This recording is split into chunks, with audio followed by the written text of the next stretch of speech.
So welcome again. I wanted to start this, my session off with just a few minutes of relaxation. So I want you to close your eyes or focus your eyes somewhere in the room.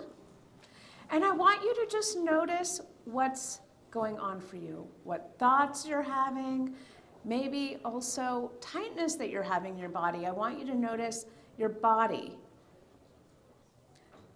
Just kind of be aware of yourself. Are you feeling cold?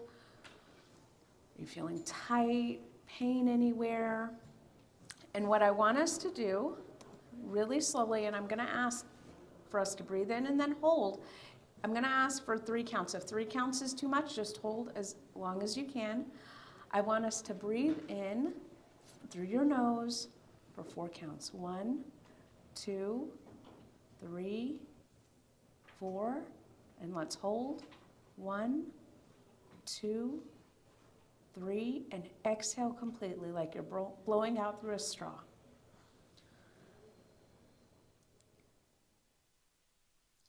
I want us to do it one more time. So breathe in for 4 counts. 1, 2, 3, 4. Hold. 1.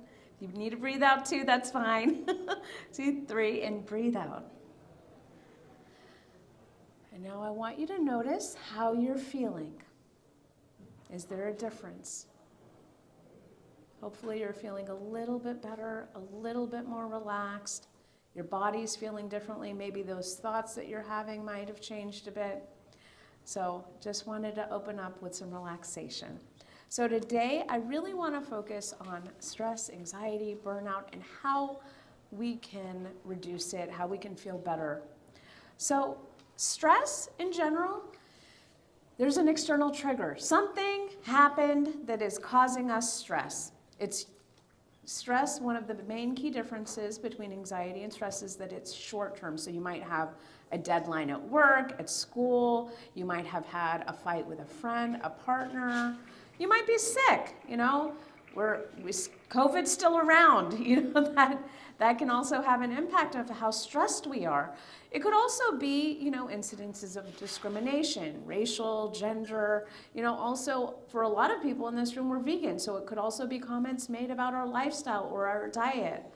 The consequences of that is that it affects our physical and our mental health. So it can cause us irritability, fatigue, anger, but also body symptoms like muscle pain, GI issues, sleep problems. And stress can lead to anxiety. Anxiety is something that does not go away in the absence of that external trigger, that stressor. And it really is characterized by excessive worry that's persistent, right? Those thoughts that don't go away, those things that we keep on returning back to that cause us apprehensiveness. It could be real stress, it could be also perceived threats, maybe what's the worst case scenario here? And we're ruminating on it. And that leads us to avoid, right? It might lead us to avoid people, relationships, settings, and it causes physical symptoms. So, I don't know if you've heard the term somatic symptoms, but for a lot of people, like we did at the beginning, that body tenseness, pain, rigidity, a lot of times after work, people have shoulder pain, neck pain. If you're having relational stress, fight with a partner, maybe, even caregiving, you might have pain in your chest, some weight here, or stomach issues. Insomnia, trouble sleeping, but also maybe falling asleep and waking up in the middle of the night.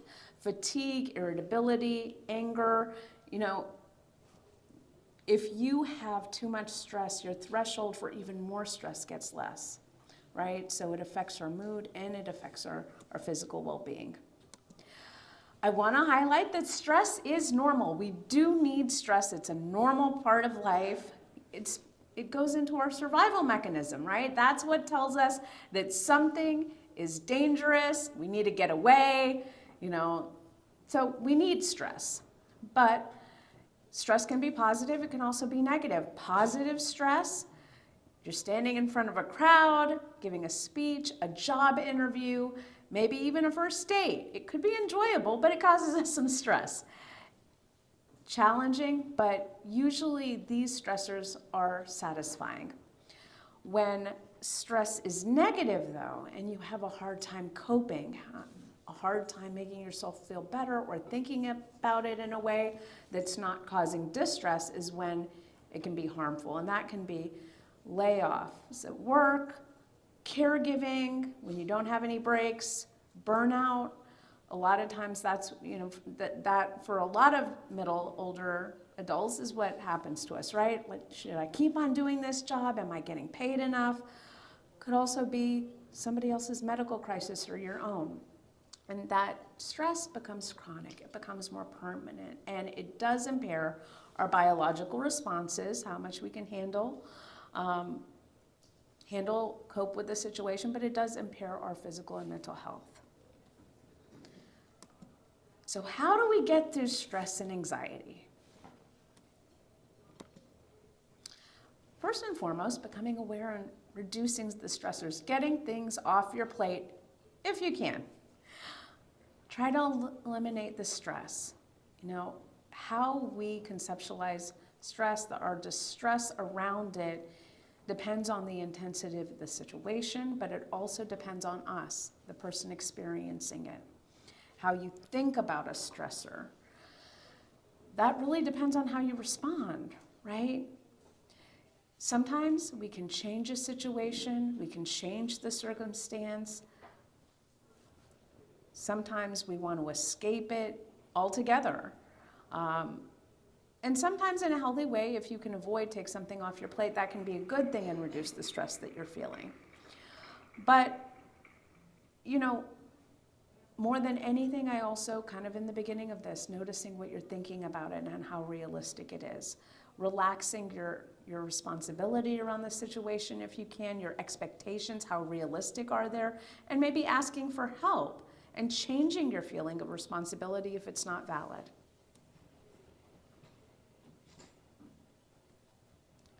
Oh no. Okay. Another thing that can help our anxiety is social support. Our community, right? Get a team. And ask for help. Let them be there for you and let them show up for you. So, a lot of studies throughout the years have showed that strong social support has been shown to improve resilience to stress. It helps us, right? It helps us mentally be able to cope with our stressors. Reach out strategically, have a plan. There could be family members or friends that you do trust that you can go to, that will listen, that will sympathize, that can help you with the situation. Let them show up for you. And sometimes that's the difficulty for some people, asking for help, identifying their needs, but that's so important for us. It could be practical help that we need. Somebody cooking for us maybe a couple of times a week if we're taking care of mom or dad, or we have a big deadline at work. Somebody may be covering an hour of childcare. So engaging with other people, letting yourself have a community can increase those positive emotions. It can also decrease negative emotions and help us cope with our stress. The other thing is make sure that, the friendships that you have are reciprocal. You don't want to always be the one that requires support, but you want to show up for each other. Having a community, and, it's interesting. A lot of studies throughout the years have shown when there is community support, even for serious mental illness, that makes a big difference in the outcome. So let your people show up and show up for your people. It's going to help you cope with that stress and just feel better. Another thing that's really important in the alleviation of stress and anxiety is physical activity. Physical activity can improve your sleep, and studies have shown, especially for middle-aged and older adults. Doesn't have to be, don't have to run a marathon, can just be some brisk movement, and it really has an impact on stress. So In one study, working adults who participated in moderate physical activity had half the perceived stress as working adults who did not participate. That's significant. Physical activity reduces physical and mental effects of stress, and it improves our immune system. And like I mentioned, it doesn't need to be elaborate, doesn't need to be a lot of time. Even a 10-minute walk or even a dance session, fun movement. You know, I know TikTok is all about shaking right now and like doing different movements that maybe we don't, but that are associated with fun or just makes us feel good. That can make a difference on our stress and our anxiety levels. Be in nature. Take a moment in nature and be intentional about it if you can. So a lot of research is showing that just being in green space can improve your mood and your well-being. You know, there's one study that looked at even just watching nature videos can speed the recovery from stress compared to videos of urban scenes. So even if you can't get outside, have something associated, a picture on your wall, watching a video, whatever have you. Just taking a moment to notice nature. Could be even in the middle, could be Buffalo Bayou, right? You see all the buildings, you're downtown, but you still have the bayou around you. That can help refocus and calm your mind. Ground yourself outside. We need to be in green space. It really does make a difference for you. And if you can't get outside, something associated, even just stepping outside for 5 minutes can make a big difference. Don't forget the fun. You know, a lot of times in my practice, well, I have to meet these deadlines, I have to do all these tasks, I have to get all these things done, and we sacrifice ourselves, we sacrifice all the pleasurable activities. That's what we cut, that's usually what's cut first, but it's counterproductive. When you start limiting time for yourself, that sacrifice is felt in your body, is felt in your mind. We're feeling time is tight, you're always racing, and that can be really harmful to our mental health. Look for opportunities in your day that you can take for yourself, even if it's for just a couple of minutes, 3 to 5 minutes even. Do something for yourself, something enjoyable. It could be, you know, hey, after all the deadlines at night, before bed, I'm gonna read. It could be just singing while you're completing tasks. Could have something in the background if that's possible. A lot of times people at the end of the day, they watch TV, they binge, and that's okay if that's all you can get. That is passive coping, but it can also improve your mood if it's something that you enjoy. Humor and laughter makes such a big difference for our mood, our well-being overall. Oh, move. Another thing is your thoughts, and I said it before, how we think about a stressor, how we think about our circumstance, reframe your thinking. This is really the root of anxiety. Anxiety is about our thoughts, right? A lot of times we have cognitive distortions, which basically when we're depressed, when we're anxious, it really affects our way of thinking, right? It makes us think irrationally, and that is really the root of it. So reframe, see how realistically you are thinking about a circumstance, a situation, and, you know, see if your fear is accurate or not, and that can help you manage your emotions and reduce stress.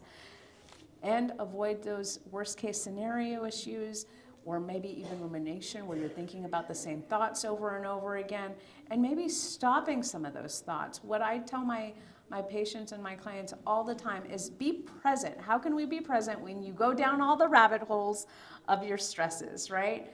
How do we stop that? How do we just kind of be? And it could be like the breathing that we did before. There's so many different things. It could be putting on music. It could be going outside.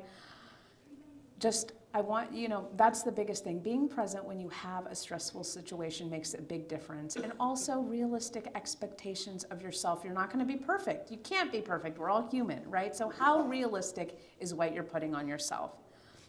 And, you know, another thing that is tied with anxiety is really understanding how much you can control of a situation. We can't control everything, but what can you control and what can't you? And that can also make a difference in how you're thinking about things.